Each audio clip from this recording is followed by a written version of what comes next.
दोपहर में पढ़ना सबसे खतरनाक माना जाता है। 2.5 किलो लंच कर लिए, और पढ़ते पढ़ते एक काम जरूर करा करिए, नैप जरूर लिया करिए। कभी भी सोने के लिए आप बिस्तर पे ना जाएं। 2 घंटे आप पढ़े तो आपका दिमाग हजम करने की कोशिश करता है, तो उसमें आपको नींद जैसी कुछ आता है, वो नींद नहीं होती, वो दिमाग रेस्ट करना चाहता है। तो वहीं मेज पर ऐसे हाथ रखे सो लीजिए, वो सोना नहीं है, वो दिमाग डाइजेस्ट करना चाहता है। लेकिन जब आप वहां से उठ के बिस्तर पे चले जाते हो तो फिर उठते हो रात में 11 बजे। तो ये बहुत बड़ी बात है जो मतलब आमतौर पर स्टूडेंटों को पता नहीं चलती कि नैप का सिद्धांत क्या है। तो जब तुम 2 घंटे पढ़ते हो तो तुम्हारा मन उस चीज को हजम करना चाहता है, तो कहता है भैया थोड़ा सा, तो तुम्हें नींद जैसा फील होने लगता है। वो नींद नहीं है। बाकी नींद पूरी रात में, और कोशिश करो कि 10 बजे से लेकर मैक्सिमम सुबह 5 बजे तक सो जाओ, 4 बजे तक। जो वाकई सोने का टाइम है उसको तुम यूज करो सोने में। कैसे भी रात्रि जागरण का खेल मत रखो, कैसे भी कुछ भी नाटक करके, रायता फैलाकर, कुछ भी, नींबू लिया है उसमें लाल रंग भर के चाकू से काट दिए। हमारे कमरे में जो है ब्रह्म बाबा आते हैं, अगल बगल वाला कोई आएगा ही नहीं, और सो आराम से। एजुकेशन मतलब दिमाग को जिंदा करना। तुम अपनी स्थिति से अंदाजा लगाओ कि तुम 16 साल पढ़े हैं, फिर तुम्हें कोचिंग भी करना पड़ रहा है, तो अब तुम मुझसे काहे पूछ रहे हो?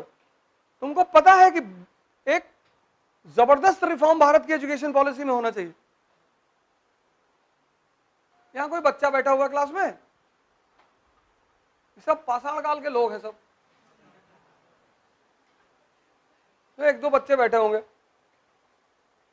बाकी सब स्टोन एज, प्री पैलोलिथिक वेलिथिक के हैं सब।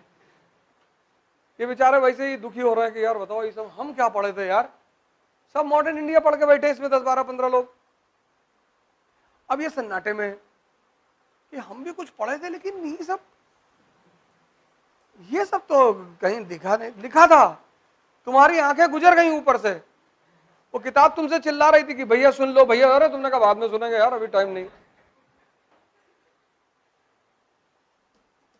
और तुम्हारा वो हाल हो रहा है कि दुविधा में दोनों गए, माया मिली न राम। तुम मेहनत भी कर रहे हो, जिंदगी भी कमा रहे हो, और तुम्हें कुछ मिल भी नहीं रहा है।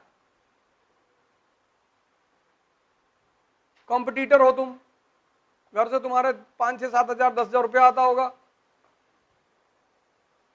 तो ना तुमको खुदा मिल रहा है, ना तुम जीवन जी पा रहे हो, और सनम तुम्हारे हाथ में है ही नहीं।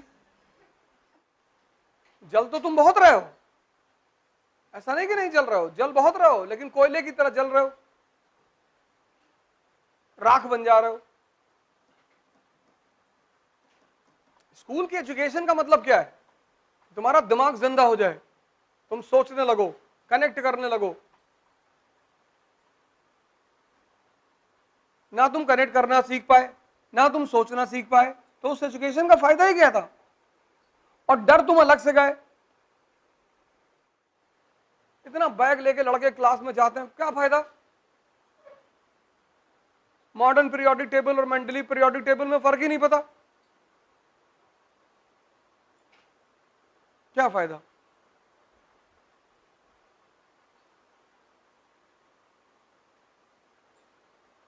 एजुकेशन मतलब E = E।